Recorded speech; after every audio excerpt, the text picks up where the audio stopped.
Hello, Mr. Afghan. As you know, we are here from the PDED University, and today we'll take an interview from you at the topic of the leadership communication. Okay.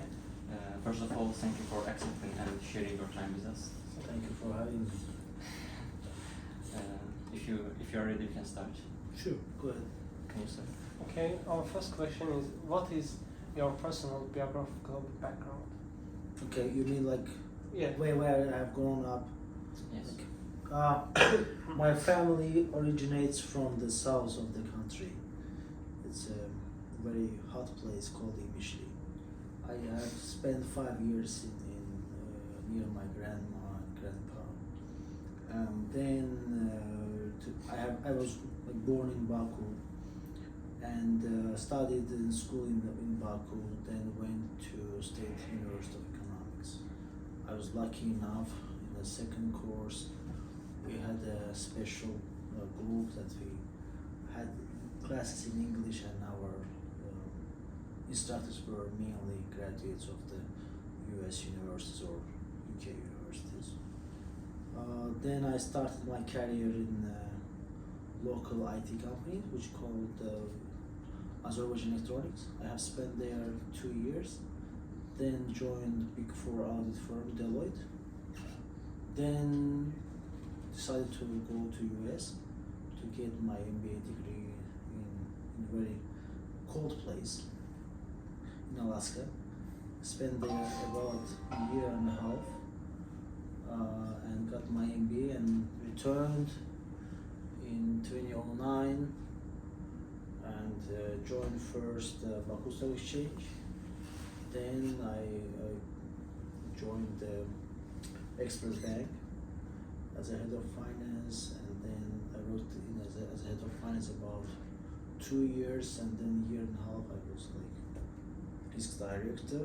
After Express Bank, I joined Pasha Life Insurance Company as a finance director. I worked there about 4 years and a half, something like that, and then went back to Express Bank as a deputy CEO and CFO. Worked about 9 months, and then I joined Pasha Holding as a budget and treasury manager. Worked in this position about a year and a half, and starting from July 2023, I'm a group CFO of Pasha Holding. Very interesting. I think it's very hard and interesting journey was for you. Yeah. And our second question is, what are experiences that shape you as a leader? What do you think? Are leaders born or made? I think they are grown, and most important persons is your peers and your managers, because like especially in early careers, your benchmarks are your supervisors and the closest persons whom you work with, and you will learn from them a lot. If you are lucky enough to meet really bright people, you will, I'd say, learn very fast. If you are not so lucky, maybe you will waste your time, even if you, so it doesn't matter if you make like a lot of money over there. Okay, thank you. So you talk about your early career, now future. I cannot think a career without any obstacles, any challenges. Sure. So perhaps you also faced them. Of course. How did you manage to cope with them, or what did you learn from them? I think like it depends on how you look at that. If for you call it as an obstacle, of course your perception is that it's a problem, right? Yes. But if you perceive it as a challenge, so you say, okay, this is the opportunity for me to learn, I would say, to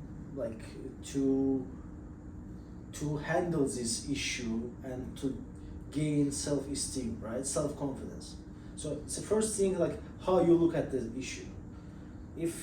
Most probably, if you call it problem, the probabilities that you will solve it, it's very low. But if you call it as a challenge, as a puzzle to solve, like during your I don't know, school years, you know, like trigonometry, math problems, you enjoy it, right? Because like for you it's like, oh, I have solved it. But if you say, oh my god, I hate this math, and I don't wanna, like, I hate this instructor as well, she's terrible, of course you'll never learn the math. The same here, the same in our career. First obstacle or challenge, I think I have met in Express Bank, where I had the supervisors, like how to say, supervisory board members, who were very like aged people, you know, like 70s or 80s, and I'm a young guy who is coming like US educated. I'm cool one, that's it. And he was trying to, I'd say, to push me and to show everybody that, okay, you don't know anything, I know everything, because he was like Soviet background people, and he was like, he had the high rank people, he was the high rank people during the Soviet times. But for me, the challenge was how I will create good communication with this person. Of course, we debated a lot, but every time when he was asking question, I was like trying to be as much prepared as possible. And I learned a lot. I learned that, okay, don't be too much arrogant, but you have to be self-confident, and you have to be prepared to all kind of questions. You have to think about 2 moves ahead, like playing a chess. You have to think, okay, what will be his next questions. And I was always prepared to whenever I met this person, and I learned a lot, and it shaped my communication a lot. And I think now, as a being, how to say, high rank guy now, my main goal, my main objective is to communicate clearly. Otherwise, nobody will follow me if I don't communicate clearly what I want, or where we're going, why we are doing this, and what will be our, how to say, reward at the end of the game. You said that communication is the main core in the leadership. Yeah, of course, So, clear okay, communication. let's change the question. What was the hardest situation you experienced in your leadership career?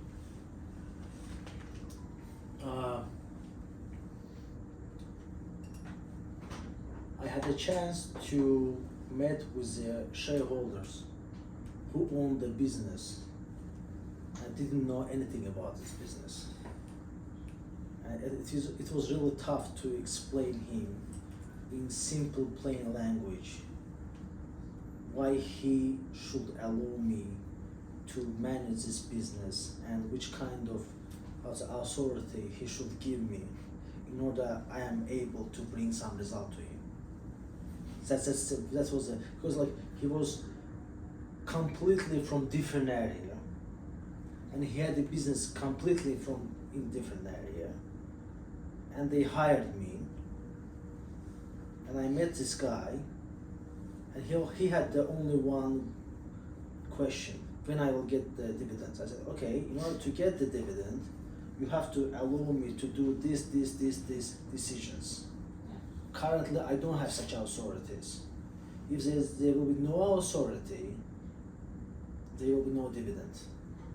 And not all my decisions will be correct, and you are taking my risk. If you are not taking my risk, please fire me right now. Otherwise, because I am not a Harry Potter, I will not be in a one magic move will make your business be $1 billion business. No, I'm a manager, you hired me, you are taking my risk of the incorrect decision.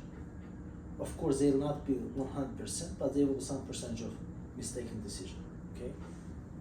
It was really tough, you know, like, because to explain the person who is like, I don't know, everybody was in government and etc., government relation, and to explain that you own the business in a very high competition environment, and in order to make a profit, I have to make some, I'll say, risky decisions.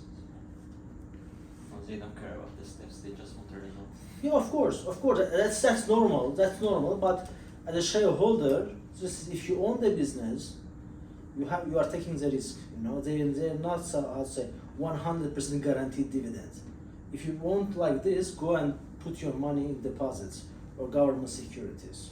So no risk, low return, no problem. Absolutely. Can you continue? Okay. I want to ask a question about the work organization. How do you seek to get people in the organization to work harmoniously together towards common purpose? How to make them? Did you watch the movie Oppenheimer? Yeah. Okay, did you? I have never watched it, but I know the story. So he brought together the brightest guys in the United States, the most top guys in physics, right? What he have done? He created atomic. Excuse me? He created atomic. No, but what was his step? He just took them to the beer pub. They were talking to each other, know each other as a person. Okay? But the same here. If people here don't respect each other, don't know each other as a human being, don't respect each other as a human being, they will never ever be a team together. So what I'm doing most of the things, I'm like a, how to say, fun creator. We are talking a lot, we are going outside of the office, spending time together. And in the meantime, I say, okay guys, that's everything fine, but in order to succeed together, we have to help each other, and this is our goal, where we're going together. If one of us suffer, only one, none of us will get the target. Okay, so we are here, and we are together, and we have to support each other. And for this, we have to respect each other as a human being. So we have to know each other. Okay. It means we should, without respect and understanding, we cannot achieve anything. No, because you are humans. Yeah. You have emotions. Otherwise, you will be robots working for Amazon warehouse 24/7. Do you have any questions? Yes, I want to ask this question. You mentioned that communication is the main core, most significant thing, but Sure. you didn't tell about anything about how do you communicate with people in your organization? I hate emails. I hate emails because like it doesn't convey any emotions. I don't see the eyes of the people who hear me. I don't feel whether did they get my point, did they get my message. You know, like sorry, but email is like very soulless way of communication. You never ever are able to pass your emotions through email. So I prefer to meet, to talk. Maximum I will have a call, so they hear my voice. I will try to pass my emotions through my voice, but the best way, talk to each other and meet together. So let's say you have a worker who is very shy Okay? and can't have any communication skills. It's very hard for him or her. Mhm. What do you do about that? I will tell you a story. I can't swim. Yeah, I cannot swim. You know why?